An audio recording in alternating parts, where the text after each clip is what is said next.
Yo, ladies and gentlemen, it's your boy Chris Amilo. Welcome back to another episode of Life in Dubai.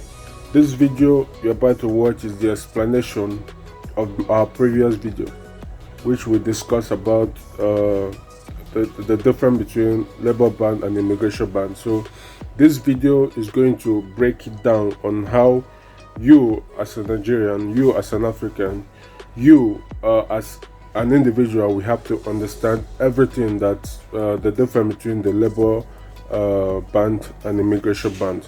Peace out. My name is Chris Amilo, and this is Life in Dubai.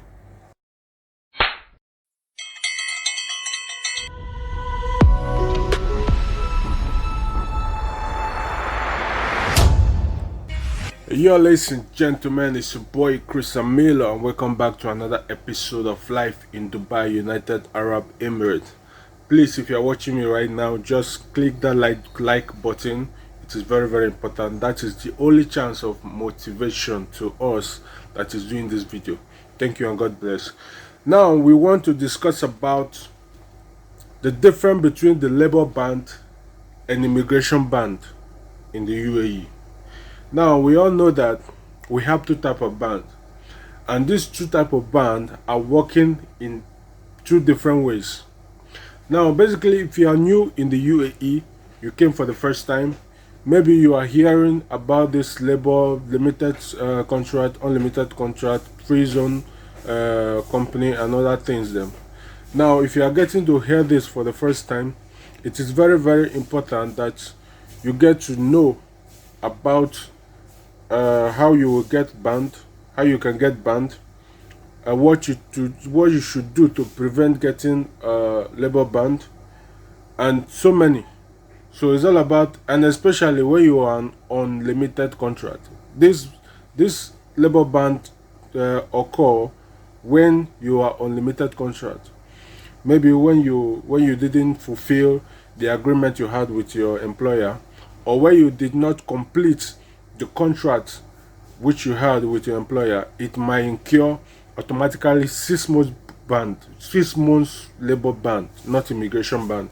6 months labor ban, meaning that you are not permitted to work in UAE for at least 6 months. You are not permitted to work in the UAE for at least 6 months, and your employer has the right to impose another 6 months to your 6 months, making it 1 year. So you have automatically 6 months to 1 year for you not to be able to work in the UAE. Now, what about the immigration ban? Immigration ban normally occur when there is a criminal offense, when there's something where you committed a criminal offense, or when you go against the UAE law. You know, when you go against the UAE law, maybe you have you're taking alcohol, which is prohibited in the UAE, or they see you with a woman which is not your wife, that is prohibited in UAE. Now, when you break the national law of UAE, you might incur the immigration ban. Now, I'm beginning to understand that you are understanding the difference now. Now, what I'm saying is this: if you get a labor ban, you can stay in the UAE because the labor ban starts from 6 months.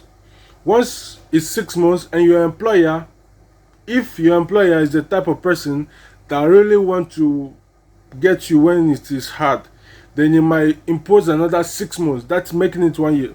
So automatically you have up to 6 to 1 year if you break the limited term contract.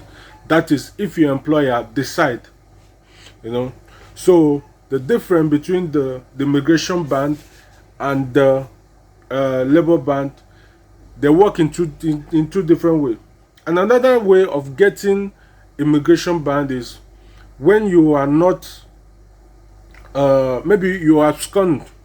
When you are abscond from your company, then you will automatically get labor ban different, then the immigration ban different, meaning that nothing will make you come to work in the UAE. But still, all this ban is depending on the situation. Example, if you have an immigration ban and you are sure that you did not commit the offense which was stated that incurred the ban, then you can write an application, application, send it to the police station, and definitely they will lift the ban. But if you have a criminal case or any case that break UAE law, you might have the ban, maybe 1 year, 6 months, depending on your offense or your situation, depending on the situation. So, and for the labor ban is when you break it. Labor ban guides your work, guides the company, and guides the employee and the employers. Sometimes the labor law favors the employee, but it also favors the employer. So it's like a 50-50 things. Now, the only thing that you have to do, especially when you're on a limited contract, keep to your agreement. If you have a written agreement with your employer that after 6 months or after so time you can leave, then you have a written agreement. You keep your side. Then when there's an issue, you can present it to the labor court, and definitely they will do the justice.